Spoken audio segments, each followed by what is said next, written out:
गंगा नदी के किनारे एक साधु रहते थे। वे न केवल विद्वान थे, बल्कि उनके पास जादुई शक्तियां भी थीं। एक दिन वे ध्यान में मग्न थे, तभी बाज की चोंच से एक चूहिया छूटकर उनके हाथों में आ गिरी। उसकी छोटी सी पूंछ व काली चमकीली आंखें थीं। उन्हें वह बहुत अच्छी लगी, पर घर ले जाने से पहले उन्होंने जादुई मंत्रों के प्रयोग से उसे एक लड़की में बदल दिया। वे उस लड़की को घर ले जाकर पत्नी से बोले, तुम हमेशा से संतान चाहती थी ना, तो लो, आज से यही हमारी पुत्री है। इसे पूरी देखभाल व स्नेह से पालो। साधु की पत्नी भी अपनी पुत्री को देख प्रसन्न हो उठी। वह उसे राजकुमारी की तरह पालने लगी। साल बीतते गए, नन्ही लड़की एक सुंदर युवती बन गई। जब वह 18 वर्ष की हुई तो साधु व उसकी पत्नी उसके लिए वर तलाशने लगे। साधु ने कहा, मेरी बिटिया का विवाह ऐसे व्यक्ति से होना चाहिए जो सबसे बड़ा हो। मेरे हिसाब से सूर्य ठीक रहेगा। पत्नी ने भी हामी भरी। उन्होंने जादुई मंत्रों के प्रयोग से सूर्य को नीचे बुला लिया। उन्होंने उसे अपनी पुत्री से विवाह करने को कहा, पर पुत्री ने पहले ही न कर दी। वह बोली, पिताजी, यह तो बहुत गर्म है।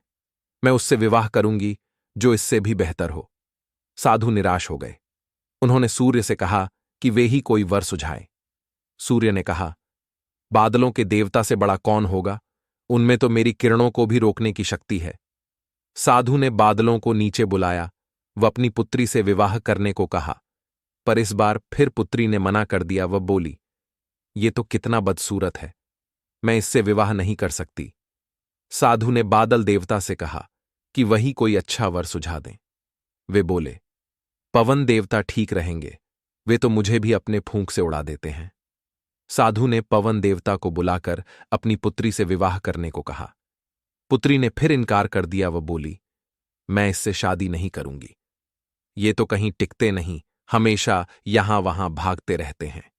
साधु ने पवन देव से पूछा, क्या मेरी पुत्री के लिए ऐसा वर हो सकता है जो आपसे भी बेहतर हो?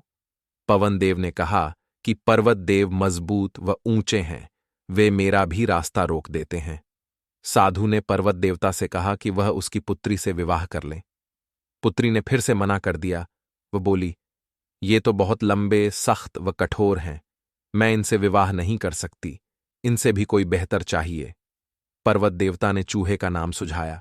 वे बोले, माना मैं काफी सख्त, मजबूत व ऊंचा हूं, पर चूहे मुझमें भी आसानी से बिल बना सकते हैं।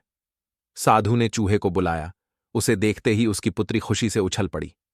हाँ पिताजी, यही तो है वह, मैं जिससे शादी करना चाहती थी। साधु ने सोचा, इसे ही किस्मत कहते हैं। यह एक चूहिया थी और एक चूहे से विवाह करना ही इसके भाग्य में लिखा है। उन्होंने जादुई मंत्रों के प्रभाव से पुत्री को फिर से चूहिया बना दिया। चूहा व चूहिया विवाह करके खुशी खुशी रहने लगे। शिक्षा, कोई भी अपने मूल स्वभाव को नहीं बदल सकता।